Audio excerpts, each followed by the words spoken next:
meron siyang warning na nawawala. Pag bumababa yung fuel level doon sa kanyang indicator, nagkakaroon ng warning. Okay kumbaga early warning siya na mababa na yung fuel. Pero pa naman siya, mababa pa sa kalahati. Kumbaga bumababa lang kapag umaalog, nababago-bago. Pero ipupull tank natin.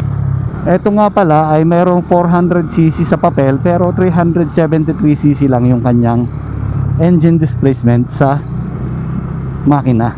Pero consider as 400cc na rin siya, kaya expressway legal. At dahil expressway legal, idadaan natin to sa expressway para masubukan. Okay? Yan, nandito na tayo sa gasolinahan. Medyo mura kasi dito Yan, 450 ang ating naikarga. Halos puno. Alright, takbo ulit tayo. Dadaan tayo ng expressway.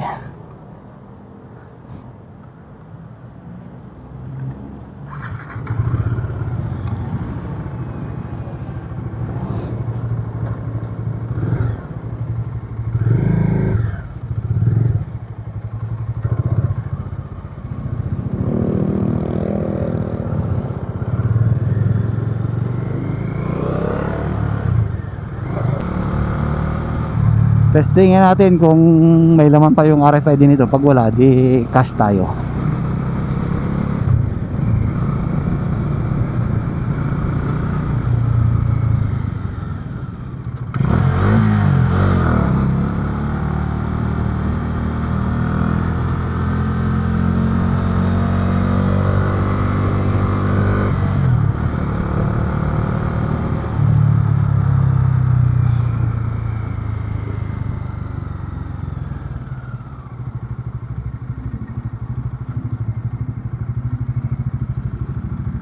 So hindi siya nare-read. May balance pa, 810. Ang daming laman. 810.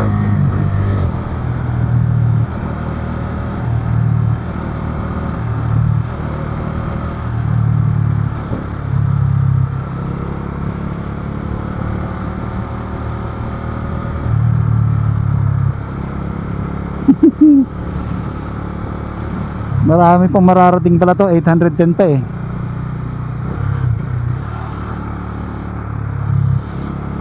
Mainit pala yung makina ng ganito. Sumisingaw sa binti ko.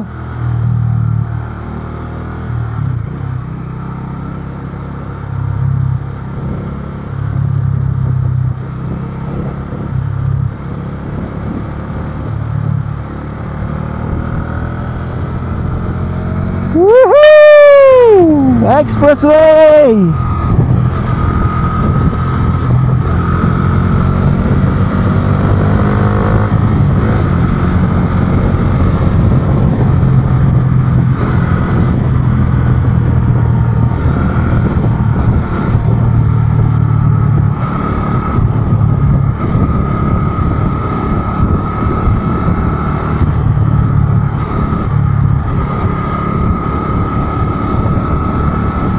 Alalay lang muna kasi baguhan lang tayo dito kaya kailangan alalay muna.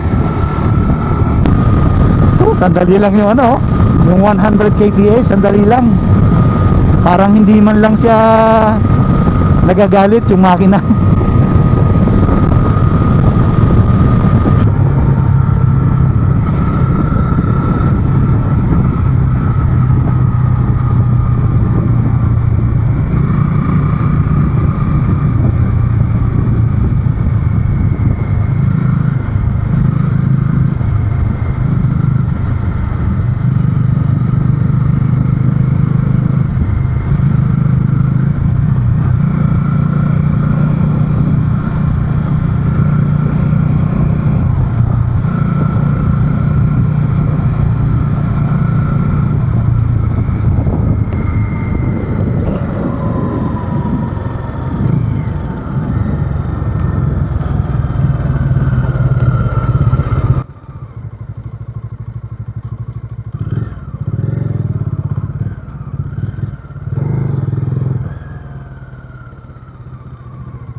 29. Oh, 781 pa. Ma'am, excuse po. Ma'am, may possible po kayang ano yung account nito kasi nawala yung card. Ano po? Customer service po. Ah, sige. Ang dami pa laman eh, 781. Sige po, thank you.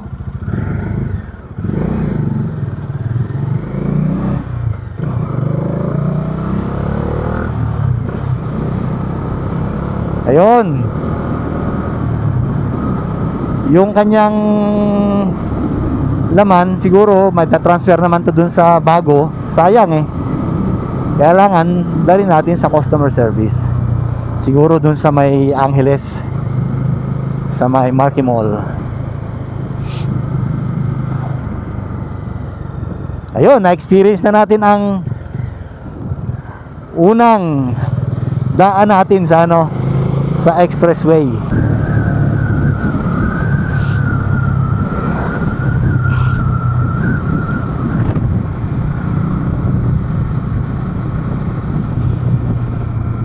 Alright, dito na tayo. Pauwi na tayo.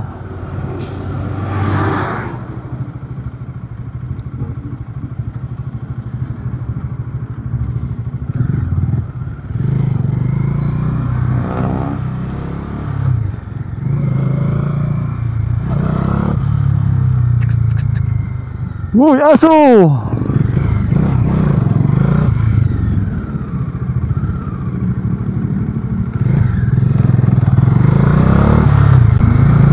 Okay, hanggang dito lang ang ating short video at tayo ay gagarahin na.